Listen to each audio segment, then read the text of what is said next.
Today we are joined by Lewis Nashid, a Coptic Egyptian in Perth, Western Australia. Lewis, thank you very much for joining us today. Pleasure. Could you please explain to the audience your early migration story to Australia? Yes, I have been in Sydney from Scotland in 21st of August 1974. Stayed in Sydney for a couple of weeks till I've been organized to go to Newcastle. And I've been there for some 7 years, and then I've been transferred to Singapore. But in Sydney, in Newcastle, when I been transferred to Newcastle, I maintained my presence in Sydenham Church, which was established in '69 by Abuna Mina Ni'matullah. And we were traveling from Newcastle to Sydney every weekend, almost, just to maintain the girls to be within the community and knowing that they are belonging to Coptic Orthodox Church. And this was being done when we can, of course. Mm-hmm. And we maintained that for some time until they got some priests available after 5-6 years, I'm not sure. Some priests came to Newcastle in periods of maybe every 3-4 months, and they're maintaining they were doing the mass in our house, a complete mass. Before you were having mass in Newcastle, how long was it taking you to travel from Newcastle to around Sydney? 5-6 years. Right, no, but how many hours for viewers who don't live in Sydney? 3 hours at that time. There was no highway or freeway at that time. We were going in very narrow roads and what have you, and it took us nearly 3 hours every time we traveled one direction. And it was a nice, funny thing to the girls to be traveling that way. And can I ask why you migrated to Australia? Yeah, I got a job offer in Newcastle for ship surveyor or marine surveyor with Lloyd's, Register of Shipping, and it was a nice. I stayed with them for 30 years in Australia. Oh, well, yeah. And they got me to Singapore for 1 year after Newcastle of nearly 7 years, and I came back and they got me from Newcastle to Perth to supervise the building of the first offshore rig in the west for Woodside, and commissioning of this rig. I was overall supervisor for this project. Okay. Could you describe for the viewers your early memories of the Coptic community in New South Wales? Yes, when I was in Newcastle, we, of course, in the first years, till we got some other priests available in Sydney, we have the service of Abuna Mina Ni'matullah in Sydenham, and we were maintaining Sunday most of the time to be in the presence of the church in the morning, and taking ourselves in the evening or in the afternoon going back to Newcastle. Yeah, it was a beautiful period until we got some priests. I recall the names of only 2 of them, Abuna Musa and Abuna Sorial, came to our Newcastle town and did always the services of Mass in my home in Newcastle. It was a nice period. And just when they are not coming, we were still maintaining to go to Sydenham and Sydney to be with in the Mass with Abuna Mina Namatallah. All right. Yes, it was a nice period. And when we came to establish in Perth, it was again Sydney sent us Sydney, and I think by that time would be Melbourne. We were getting from the two towns priests coming to see us maybe every 3 months or every 4 months. And when you were first settled in Perth, how many Coptic families were there when you came to Perth? It was only 3 families or maybe 4 families. I remember it was very few, and I was the Qurban maker. Right. Can you remember the other families? I remember 2 families.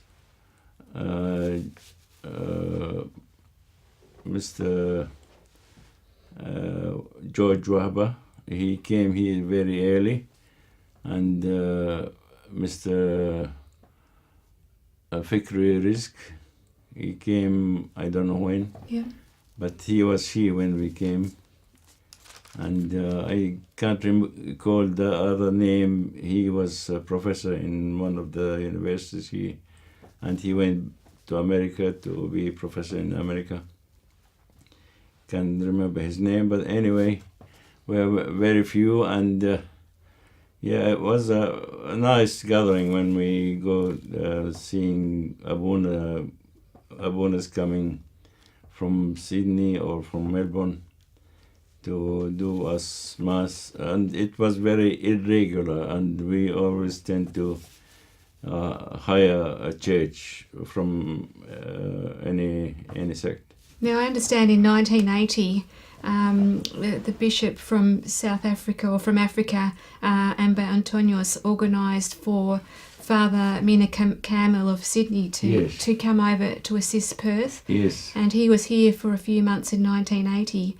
Do you have any recollection of that time? Yes, I was almost with him most of the time when he liked to be telling me things personal, just to spend time with us.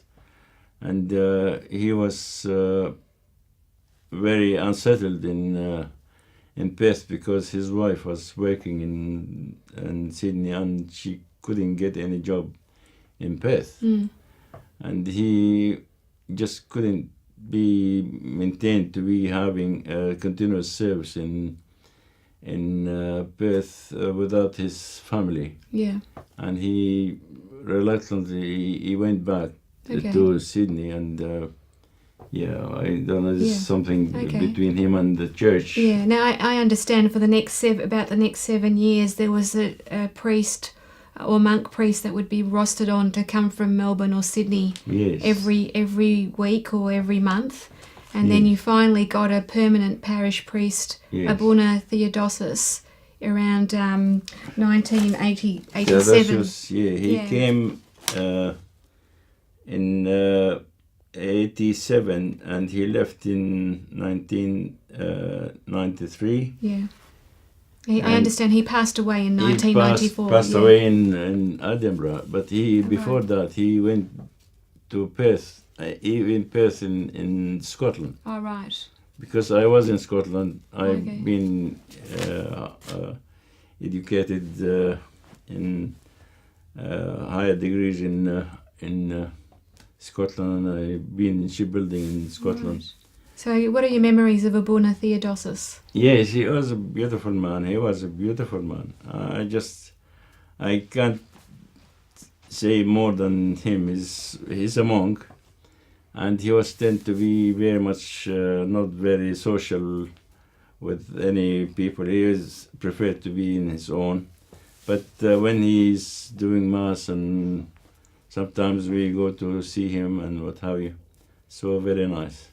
Okay, and then after Abuna Theodosus, I understand you had Abuna Daniel El Anthony, the monk from Melbourne, Yes. and then previously Sydney, Yes. who's now Enba Daniel of St Shenorda Monastery in Sydney. Yes. Tell us about your experiences for the 3 years that he was in Perth. Yes, when he came to Perth, because he is relative to my wife, he stayed with us for some time, and we took it that we're always with him when he's in Perth, and he stayed for some time, and then he left us, and he got his own digs in Perth, and he was with us for some 3-4 years.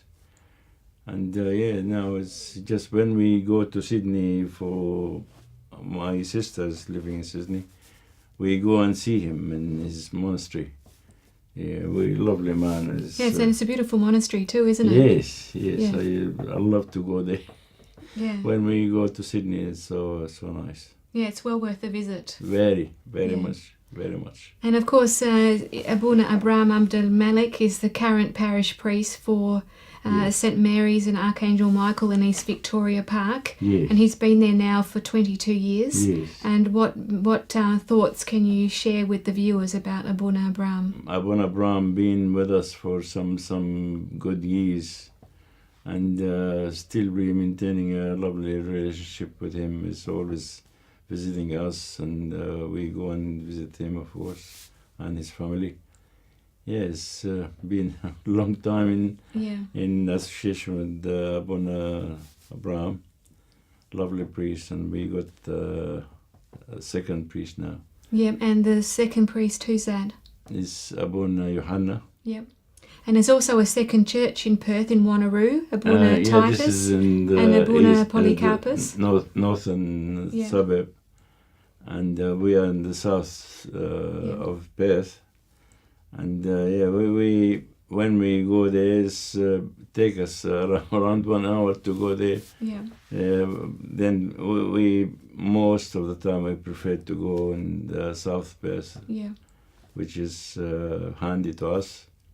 We live in the south, and always be with Abuna Abraham. Okay. And And this year in January marked the 50-year anniversary of the first Coptic liturgy and mass, or liturgy and communion, yes. in Australia in 24 January 1969 in Melbourne, Right. and 26 January 1969 in Sydney. Right. Because it is the 50-year celebration, what final comments or thoughts have you got for our viewers about the 50 years for the Coptic Church in Australia? Yeah, the church been very